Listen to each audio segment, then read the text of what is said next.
Family. हाँ, ये आप इसलिए फील करती हैं कि अब जो खुशी आपको मिली या किसी और वजह से? मैं इसलिए फील करती हूँ कि जो मोहब्बत में ढूंढ रही थी, बेलौस मोहब्बत, वो मुझे ज़िंदगी में इस शेप में मिलनी थी, ठीक है। और यहाँ पे ही मिल सकती है। असल खुशी आपको मुझे फेम में, पैसे में, काम में मिलती थी, मगर असल खुशी आपको अब मिली।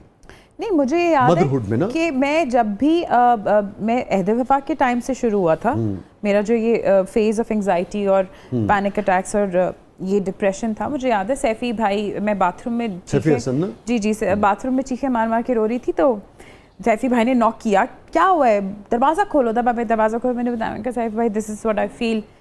तो उन्होंने कहा कुछ नहीं होता मेरा बच्चा, इसका इलाज होता है और उसके बारे में बात करो, और तुम्हें अगर ऐसा फील हो रहा है, किस चीज़ से फील हो रहा है, मैं नहीं ऑब्वियसली तुमसे पूछूंगा, बट टॉक अबाउट इट। इसके लिए तुम मेडिसिन भी ले सकती हो और बात करो, किसी डॉक्टर के पास मैं भी उस तरफ नहीं जाना चाहता, क्योंकि मैं बहुत ही वो एक ऐसी चीज़ है आपकी ज़िंदगी की, किसी भी शख्स की ज़िंदगी की, मगर जब आपके साहबजादे की वफ़ात हुई उससे पहले की बात है? जी, बहुत पहले। उससे पहले की बात। जी। अच्छा, तो फिर मैं इस पर ज़रूर जानना चाहूँगा, क्योंकि उसके बाद तो बिल्कुल एक किसी उसके बाद तो बहुत ही, हाँ, मैं बहुत ज़्यादा। तो ये उससे पहले कैसे हो गया अचानक? आई थिंक बहुत सारे अनहील्ड ट्रॉमास होते हैं आपकी अंदर, जो आप उनको फेस नहीं करते, जिंदगी के साथ आप चलते रहते हैं, तो जब एकदम से आपको सब कुछ मिल जाता है और फिर भी कुछ खालीपन लगता है, तो फिर आप कहते हैं ये क्या प्रॉब्लम है। ऑल ऑफ अ सडन हुआ या आपने इसको ग्रेजुअली फील किया? नहीं, ये मुझे याद है, मैं वजाहत रऊफ का ही प्रोजेक्ट है, कैद, उनके शूट पे थी,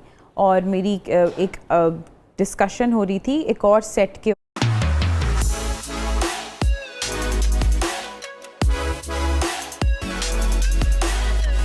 पर डेट्स की। तो मैं एकदम से दहाड़े मार मार के रोने लग गई, और हम जेल में शूट कर रहे थे और वैसे ही गर्मी थी ऑन सेट। तो फिर वजाहत रऊफ ने पैकअप करवाया, मुझे हॉस्पिटल लेके गए। उसके बाद मुझे 3-4 दिन का उन्होंने ऑफ दिया। फिर उन्होंने मुझे कहा कि ये, उनको समझ आ गई थी कि ये कुछ दिस इज समथिंग एल्स। उन्होंने कहा तुमसे वर्क प्रेशर हैंडल नहीं हो रहा, तो मत करो, हम कुछ दिन की हम लोग कुछ दिन की ब्रेक लेते हैं और फिर काम करेंगे। बट फिर ये रिपीटेडली होने लग गया। फिर वो मुझे समझ आया कि इसके ऊपर I have to focus on this, और इसके ऊपर बात करनी पड़ेगी मुझे। फिर मैंने अम्मा को बताया। फिर असद को पहले शुरू में समझ नहीं आ रहा था कि क्या है, मेरा जॉ लॉक हो जाता था। I remember my father in law, Allah उनको जन्नत नसीब करे, वो मुंह में मेरा चम्मच डालते थे और वो मेरा जॉ खोलते थे, क्योंकि मेरा जॉ लॉक हो जाता था बहुत ज़्यादा स्ट्रेस से। फिर वो स्ट्रेस जो है वो फिजिकल और मेरी फिजिकल बॉडी के ऊपर आना शुरू हो गया था। तो बस उसके बारे में फिर I started seeing therapist and I started seeing doctors. फिर मैंने रिसेंटली मेरी थेरेपी, मेरी जो थेरेपिस्ट हैं वो दुबई में होती हैं, उनके साथ बहुत बात की। फिर बीच में मैंने एक कोर्स लिया इरम सईद का, जिसका नाम था 30 डेज ऑफ ट्रांसफॉर्मेशन। उसमें बहुत सारे मेरे इश्यूज सामने आए, जो मैं खुद हैरान थी कि मुझे नहीं पता था कि ये मैं इतनी ज़्यादा ट्रॉमेटिक एक्सपीरियंसेस में घुसी नहीं हूँ कैरी करके।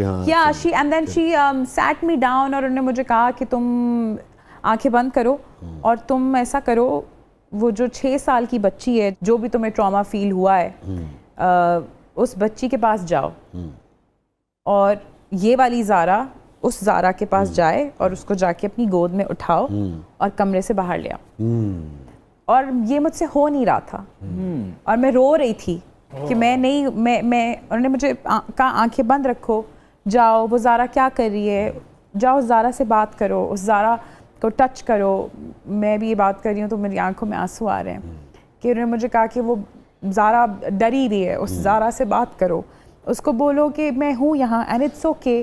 तो वो जब मैंने किया तो मुझे रियलाइज़ हुआ कि मतलब इतनी सारी चीज़ें बचपन से मुझे इतनी सारी चीज़ें इफ़ेक्ट कर रही थी, और वो कोई बहुत बड़े हादसे नहीं है, कोई छोटी सी डांट, किसी कमरे में लॉक हो जाना, अंधेरे में बैठे रहना, टीचर की कोई ऐसी डांट जो आपको समझ, कोई भी चीज़ किसी का कुछ हो जाती है। जी, किसी का कुछ कहना, किसी का बहुत ज़ोर से चीखना, किसी का बहुत ज़ोर से रोना, तो वो बहुत सारी चीज़ें होती हैं जो बचपन में, इसलिए कहते हैं बच्चों के सामने कभी भी ऊंची आवाज़ में नहीं बात करनी चाहिए, लड़ना नहीं चाहिए, बच्चों के सामने कोई वायलेंट चीज़ नहीं देखनी चाहिए, बिकॉज बच्चे आर लाइक मैग्नेट, वो हर चीज़ अपनी बॉडी में अब्जॉर्ब करते रहते हैं और उनको पता भी नहीं होता। ऐसे ही।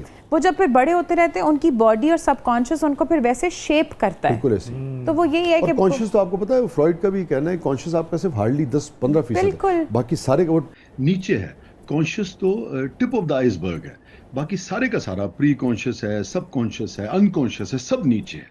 तो इसके बारे में बात करना, अवेयरनेस देना जो है वो बहुत इम्पोर्टेंट है, बहुत इम्पोर्टेंट है। हैप्पीएस्ट मोमेंट ज़ारा नूर अब्बास सिद्दीकी की जिंदगी का? When I had my daughter, नूर जहां का, जब मेरी बेटी पैदा हुई। माशाल्लाह माशाल्लाह माशाल्लाह। ये फरमाइए कि कोई ऐसी चीज़ जो आपके जहन में हो कि ये काश डिलीट हो जाए, ये वाक़या, ये मंज़र, ये चीज़ मेरी ज़िंदगी से? हाँ जी, कुछ लोगों से इंटरेक्शंस जो थे मैं चाहती हूँ डिलीट हो जाएं लाइफ से। वो उन इंटरेक्शंस ने मुझे बहुत दुख दिया। वो अच्छे इंटरेक्शंस नहीं थे और मुझे लगता है कि अगर कोई कुछ अच्छा नहीं आपके साथ कर सके तो कुछ बुरा भी ना करे, कोई नुकसान भी ना दे। कोई ऐसी बात जिसने तकलीफ दी हो मगर उसने फिर फ़ायदा भी बहुत दिया हो, याद रह गई हो, किसी ने ऐसे अंदाज से कही हो या ऐसा जुमला कहा हो? मेरी बॉडी के ऊपर सब बहुत कमेंट करते थे शुरू में जब मैं आई थी। तो सब मुझे कोई कहता था कि लाइपोसक्शन करवा लो तुम। फिट लड़कियां जो है ना इंडस्ट्री में चलती हैं, पतली पतली लड़कियां इंडस्ट्री में आती हैं। फिर मुझे किसी ने कहा कि ये वो करवा लो, वो जो चिन के होते हैं कोई, हाँ चीज़ें वो करवा लो। बट मुझे लगा कि यही मेरी इंडिविजुअलिटी का एक ऐसा पार्ट है कि अगर if I start looking like everybody else then who will I be उससे। हाँ, लेकिन मुझे ये हुआ कि आई स्टार्टेड बीइंग फिट, मैं अपना ख्याल रखने लगी बहुत ज़्यादा। लेकिन हर दफ़ा बुरा लगता था जब कपड़े पूरे नहीं आते थे, क्योंकि सब तो मॉडल साइज़ के बना रहे होते थे। तो देख रहे इससे भी लोगों को सीखना चाहिए कि भाई क्या ज़रूरत है आपको। इंडस्ट्री में कुछ लोगों को गॉड कॉम्प्लेक्स भी होता है कि वो जो पावर है कि मैंने इसको, I have given her the validation कि तुम अच्छी लग रही हो, ये मैंने वैलिडेशन दे दी तो अब ये उड़ सकती है। बट ये अगर आप उनसे ये पावर छीन लें और आप कहें कि मुझे फ़र्क ही नहीं पड़ता आप क्या कहते हैं, मैं फिर भी उड़ूंगा या उड़ूंगी, और मैं गिर भी गई तो ठीक है लेकिन मैं तो उड़ रही हूँ, तो वो उनको भी बहुत बुरा लगता है। पंजाबी के लिए बड़ा अच्छा लफ्ज़ है इसके, खसमानु खा।